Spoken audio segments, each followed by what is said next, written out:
పౌర సరఫరాల శాఖ కాలే కడుపుకు పట్టెడన్నం పెట్టడమే మా సిద్ధాంతం అని చెప్పిన శ్రీ నందమూరి తారక రామారావు గారు దాన్ని నిజం చేసే దిశగా 94లో సంవత్సరంలో ₹2కి కిలో బియ్యం పథకం ప్రవేశపెట్టారు. దేశం మొత్తం ఈ నమూనానే అనుకరించింది. మన రాష్ట్రంలో ప్రారంభమైన ఈ పథకం 3 దశాబ్దాల తర్వాత జాతీయ ఆహార భద్రతా చట్టం 2013 రూపకల్పనకు ఆధారమైంది. ప్రజా పంపిణీ వ్యవస్థ ద్వారా పేదలకు నాణ్యమైన బియ్యాన్ని మా ప్రభుత్వం సరఫరా చేస్తోంది. వచ్చే విద్యా సంవత్సరం నుండి మధ్యాహ్న భోజనం కింద ప్రభుత్వ పాఠశాలలకు మరియు సాంఘిక సంక్షేమ వసతి గృహాలకు ప్రత్యేకంగా ప్యాక్ చేయబడిన నాణ్యమైన బియ్యం సరఫరా చేయబడుతుందని గౌరవ సభకు తెలియజేస్తున్నాను. గత ప్రభుత్వం నిర్లక్ష్యం చేసిన ధాన్య సేకరణ ప్రక్రియను మా ప్రభుత్వం మెరుగుపరిచింది. వ్యవసాయ రాబడిలో వరి కొనుగోళ్లకు ఇచ్చే మద్దతు ధర ముఖ్యమైనది అని మనందరికీ తెలుసు.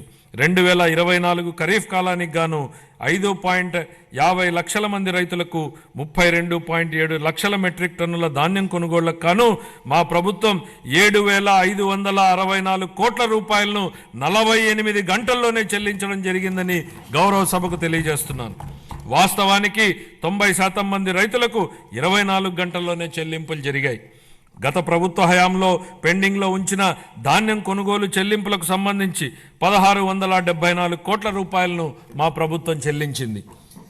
తన సోదరీమణుల వంటింటి కష్టాల నుండి గట్టెక్కించడానికి మన గౌరవ ముఖ్యమంత్రి గారు 1999 సంవత్సరంలో దీపం పథకాన్ని తెచ్చారు.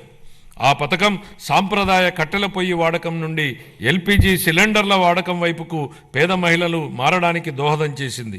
మహిళలు మహారాణులు అనే విశ్వాసంతో మా ప్రభుత్వం ఆ వారసత్వాన్ని నేడు కొనసాగిస్తూ దీపం 2.0 పథకాన్ని ప్రారంభించింది.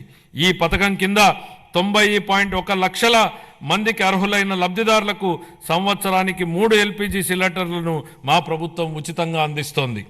ఈ 25-26 ఆర్థిక సంవత్సరానికి గాను దీపం 2.0 పథకం కోసం 2,601 కోట్ల రూపాయల కేటాయింపును ప్రతిపాదిస్తున్నాను.